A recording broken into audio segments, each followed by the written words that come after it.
Hai, ketemu lagi dengan saya Mustafa di channel Mustafa KR. Nah, video kali ini saya ingin membahas ini teman-teman, ingin membahas tentang Korea, lebih tepatnya pada saat ujian nanti. Nah, sebelum itu saya ingin membahas tentang Korea. Kenapa sih Korea membuka dua sektor sekaligus atau BP2MI membuka dua sektor, yaitu perikanan dan manufaktur. Nah, khususnya untuk manufaktur ini dengan kuota yang 10.000 di Korea Selatan memang sangat membutuhkan pekerja, baik pekerja yang di internal atau di negara Korea, orang Koreanya maksudnya, ataupun negara migran, misalnya Indonesia, terus dari Malaysia, Timur Leste, dan lain sebagainya lah. Nah, di Indonesia ini dengan kuota 10.000, dikarenakan semoga Indonesia menjadi pendorong atau pendongkrak ekonomi yang ada di Korea Selatan, karena memang di Korea Selatan ini sedang minim ya, atau sedang namanya SDM-nya sangat berkurang untuk mau bekerja di pabrik di Korea Selatan ini. Nah, Indonesia ini menjadi kesempatan yang bagus nih buat teman-teman semuanya dengan kuota 10.000. Semoga dengan kuota ini teman-teman bisa berangkat dan ya tujuan teman-teman untuk membagikan ke keluarga atau apapun itu tujuan teman-teman bisa terlaksanakan. Ini kan sebelum masuk ke Korea Selatan kan dengan visa I9 ya di bidang manufaktur, teman-teman akan melakukan ujian IPS topik. Nah, sebelum ke situ saya ingin membahas tentang prosedur sedikit lah. Jadi teman-teman kalau ingin kerja di Korea Selatan di bidang manufaktur atau di pabrik, itu teman-teman harus lulus ujian IPS topik dulu nih teman-teman. Jadi teman-teman harus giat belajar. Nanti kita akan bahas lagi ini tentang kelulusan ya. Setelah itu teman-teman akan mendapatkan sertifikat dan akan sending berkas. Nah, sending berkas ini teman-teman akan melalui pengumuman BP2MI ya. Teman-teman bisa cek aja di website bp2mi.co.id .com ya. Lupa lah pokoknya BP2MI. Klik aja nanti akan keluar. Nah, selanjutnya teman-teman akan menunggu roster atau di kolom 3. Teman-teman ini banyak nih yang teman-teman ujian kemarin yang lagi nunggu roster nih untuk tahun-tahun ini, dan banyak sekali yang sudah mendapatkan SLC atau surat keterangan kerja. Kalau sudah dapat SLC, teman-teman akan mendapatkan prelim, dan prelim ini dilaksanakan atau diselenggarakan oleh BP2MI di kota-kota yang sudah ditentukan, baik Semarang, Bandung, dan lain sebagainya. Dan teman-teman semuanya kalau sudah prelim, teman-teman akan kembali ke rumah dan akan pemberkasan gitu segala macam, dan teman-teman akan kalau sudah selesai dan akan terbang. Nah, kebiasaan rata-rata teman-teman akan membutuhkan waktu sekitar 2 tahun. Nah, ini saya akan jelaskan di awal ini supaya teman-teman lebih paham nih tentang proses kerja Korea. Proses ini dilakukan oleh BP2MI semuanya, baik berkas apapun itu. LPK hanya sarana belajar mengajar, jadi teman-teman jangan sampai ketipu bahasanya LPK itu yang memberangkatan. Tidak, LPK hanya sebagai sarana mengajar dan belajar. Yang menyelenggarakan dan yang memproses hal tersebut adalah BP2MI, dan BP2MI juga tidak atau memberikan statement bahwasanya lulus IPS topik saja belum tentu bisa berangkat ke Korea, karena faktor-faktornya banyak sekali, baik secara internal maupun yang eksternal. Nah, kali ini saya ingin membahas tentang ujian lagi. Nah, ujian ini karena 2023 ini kelulusannya banyak epol kan, dengan kuota 10.000 dengan nilai 130 kalau tidak salah ya, minimalnya itu BP2MI sudah memberikan statement segitu, minimalnya 130, tapi ya kita tidak tahu ya nilai minimal yang nanti akan berapa, soalnya dengan sistem poin. Itu tadi sistem poin. Nah, sistem poin ini adalah sistem dengan sistem peringkat. Jadi teman-teman nanti yang tertinggi itulah yang akan mendapatkan kuota 10.000. Misalkan nilainya 150, misalkan 150 itu sudah melebihi dari 10.000 ya, maka yang 130 itu yang tadi sudah diberikan atau di-announce oleh BP2MI ya, itu akan jadi gugur. Nah, untuk kali ini saya ingin kenapa sih video ini lebih khususnya untuk kenapa sih banyak orang-orang yang tidak lulus ujian. Nah, makanya teman-teman akan semoga relate ya dengan kehidupan teman-teman semuanya. Semoga teman-teman ini tidak dilakukan. Nah, yang pertama adalah tidak belajar. Ini sangat-sangat krusial ya kalau teman-teman tidak belajar, apalagi ini notabene bahasa Korea yang bukan bahasa sehari kita. Jadi teman-teman harus benar-benar belajar bahasa, baik tata bahasa, kosakata, segala macam apapun itu tentang IPS topik. Jadi teman-teman semuanya harus belajar, baik belajar kosakata, baik mencerna soal-soal IPS topik yang keluar, walaupun simulasi-simulasi aja ya, tetapi itu juga mendukung teman-teman untuk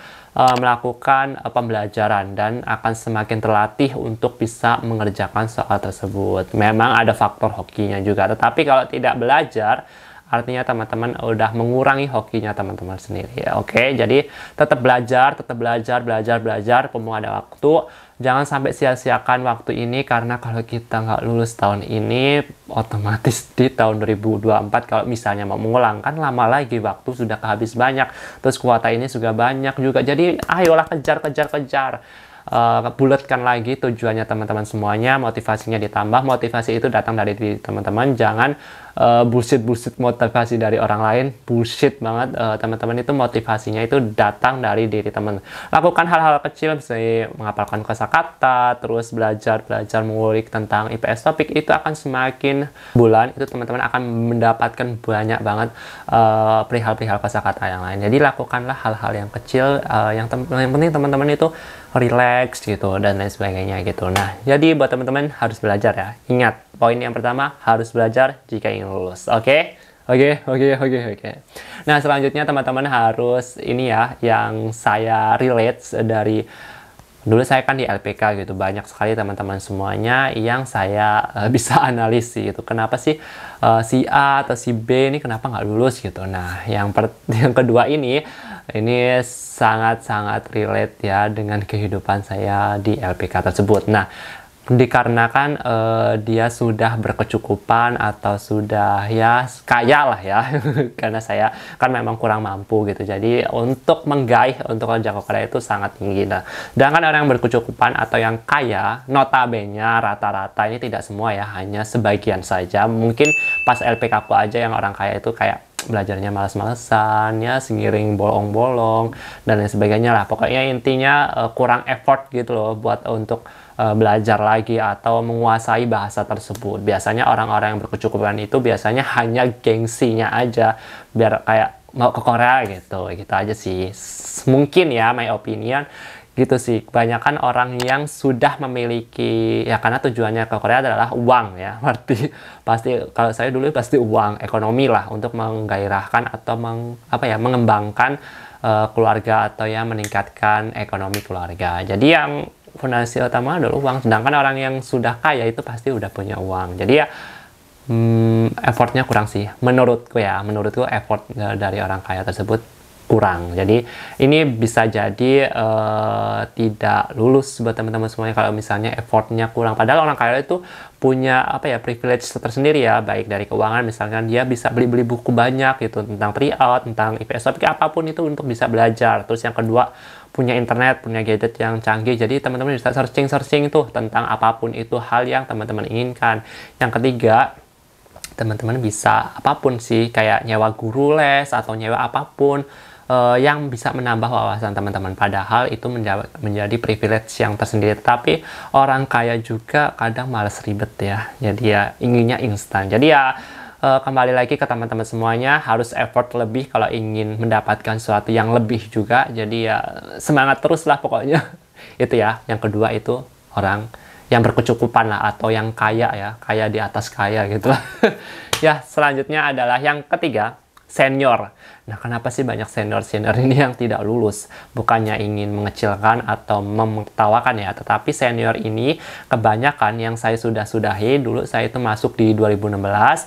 Di 2016 itu kan nggak ada nggak ada ujian, jadi kan otomatis yang belajar di tahun 2016 dan 2015 itu otomatis kan menunggu lagi ada ujiannya kapan. Nah, pada saat itu saya masuk nih 2016 dan situ belum ada senior apapun karena tidak ada yang masuk gitu ya, senior itu belum ada pengumuman ujiannya kapan gitu. Nah, setelah mau 2017 itu kan ada pengumuman ujian dan senior datang tuh untuk belajar lagi. Nah, untuk yang teman-teman senior ini yang saya lihat ya, walaupun ada beberapa yang lulus, tetapi kebanyakan yang lulus anak-anak baru. Tapi yang anak-anak senior itu kayak gimana ya? Yang pertama, dia kayak sudah tahu informasi tersebut, tidak ingin menambah atau menggairahkan lagi pikirannya dia untuk menghafal kosakata tersebut, karena dalam mindset dia kalau saya sudah menghafalkan itu ya ngapain saya ngapalin lagi gitu. Padahal dia kan sudah lama tuh